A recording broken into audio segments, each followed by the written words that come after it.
Milliyetçi Hareket Partisi grup önerisi aleyhinde söz isteyen Ahmet Berat Çonkar, İstanbul Milletvekili.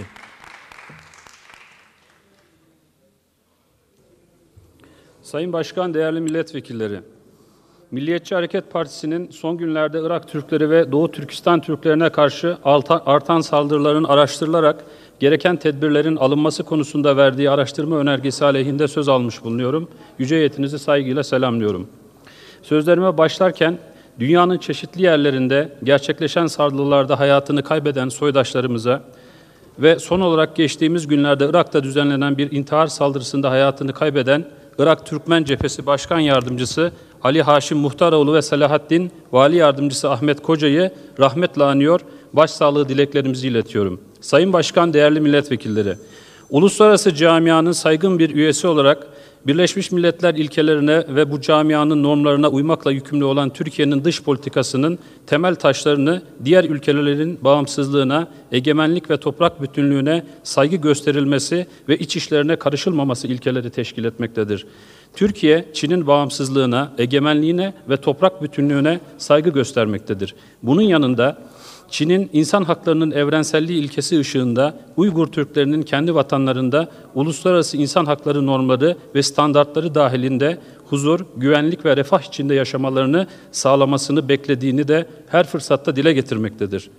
Ülkemizin bölgeye verdiği önemin en önemli tezahürü en üst düzeyde yapılan ziyaretlerdir. Sincan Uygur Özerk Bölgesi'ne Cumhurbaşkanı düzeyinde ilk ziyaret 2009, Dışişleri Bakanı düzeyinde ilk ziyaret 2010 yıllarında gerçekleştirilmiştir.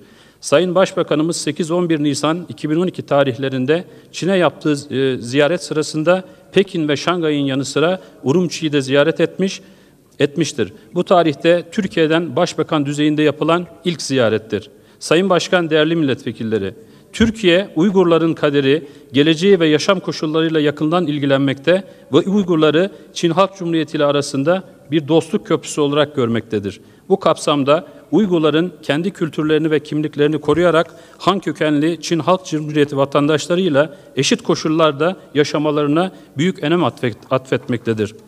Bu anlayışla Uygurların yaşam düzeyinin yükseltilmesine atfettiğimiz önem çerçevesinde ve Çin makamlarıyla işbirliği halinde bu bölgenin kalkınmasına katkıda bulunma çalışmalarımızı sürdürmekteyiz. Nitekim Urumçi'de Türk Sanayi Bölgesi kurulması, dönemin Çin Halk Cumhuriyeti Başbakanı Wen Jiabo'nun 2010 yılında ülkemizi ziyareti sırasında dönemin Devlet Bakanı Sayın Zafer Çağlayan tarafından dile getirilmiştir. Çin Halk Cumhuriyeti Başbakanı Wen teklifi değerlendireceklerini belirtmiştir. 2011 yılında Urumçi'de Türk Sanayi Bölgesi kurulmasına yönelik ortak çalışma grubu oluşturulmasına ilişkin mutabakat zaptı imzalanmıştır. Sayın Başbakanımızın 8-12 Nisan 2012 tarihlerinde Çin Halk Cumhuriyeti ziyareti sırasında Sincan Ekonomik ve Teknolojik Kalkınma Bölgesi'ne muhtelif teşviklerle yatırım yapılması için davet alınmış, Türk firmalarının bölgeye yatırım yapması yönündeki Çin Halk Cumhuriyeti beklentisi görüşmelerde dile getirilmiştir. Sayın Başbakanımız iş adamlarımızı bölgede yatırım yapmaya teşvik edeceğini belirtmiştir ve bu teşviklerine devam etmektedir. 1-5 Eylül 2012 tarihlerinde düzenlenen 2. Çin Avrasya Fuarı vesilesiyle Urumçi'yi ziyaret eden Başbakan Yardımcısı Sayın Ali Babacan'ın heyetinde bulunan Ekonomi Bakanlığı yetkilileri Türk Sanayi Bölgesi konusunda Sincan Uygur Özerk Bölgesi yetkilileriyle görüşmüşlerdir. Söz konusu sanayi bölgesinde İhlas Holding çikolata fabrikası açmak, Sütaş ise süt mamulleri üretimi için harekete geçmiş durumdadır. Öte yandan Urumçi'de Türk markalarının satıldığı bir alışveriş merkezi olan Ekodia Türk Ticaret Merkezi 1 Ağustos 2012 tarihinde faaliyete geçmiştir. Çin Halk Cumhuriyeti'nin en güçlü havayolu şirketlerinden olan ve 2010 istatistiklerine göre dünyada 6. sırada bulunan devlete ait China Southern Airlines haftada 3 defa olmak üzere Pekin, Urumçi, İstanbul seferlerine 22 Kasım 2011 tarihinde başlamıştır. İstanbul-Urumçi güzergahına sefer planı gerekli izinlerin temin edilmesi halinde ve filo imkanları çerçevesinde Türk Hava Yolları'nın da gündeminde yer almaktadır. Sayın Başkan, değerli milletvekilleri, Irak Türkmenleri Türkiye, Irak ve Suriye sınırından başlayarak Irak'ın güneydoğusuna doğru uzanan ve Türkmeneli bölgesi olarak adlandırılan bir şerit içerisinde dağınık olarak yaşamaktadır. Türkmen nüfusunun yoğun olarak bulunduğu 5 vilayet Musul, Erbil, Kerkük, Diyala ve Selahaddin'dir. Türkmenlerin Irak'taki nüfusu kesin olarak bilinmemekle birlikte çeşitli kaynaklara göre 800 bin ile 2 milyon arasında olduğu tahmin edilmektedir. Irak Anayasası'nın dibacesinde Irak halkını oluşturan unsurlar sıralanırken Sünni Şii Araplar ve Kürtlerin yanı sıra Türkmenlere de yer verilmiştir. Anayasada Arapça ile Kürtçenin ülke genelinde resmi dil olması kabul edilirken Türkmen toplumunun bulunduğu bölgelerde Türkmenlerin ana dillerini devlet ve özel eğitim kurumlarında öğrenebilecekleri, keza Türkmenlerin yoğun olarak yaşadıkları bölgelerde yerel dillerin de halk oylamasıyla bölgesel resmi dil statüsü kazanabileceği esasa bağlanmıştır.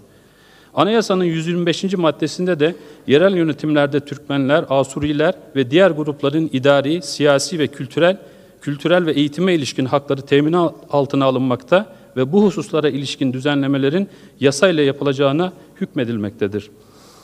2003 sonrası dönemde Irak genelinde birçok Türkmen siyasi partisi kurulmuştur. Halihazırda sayıları 20 civarındadır.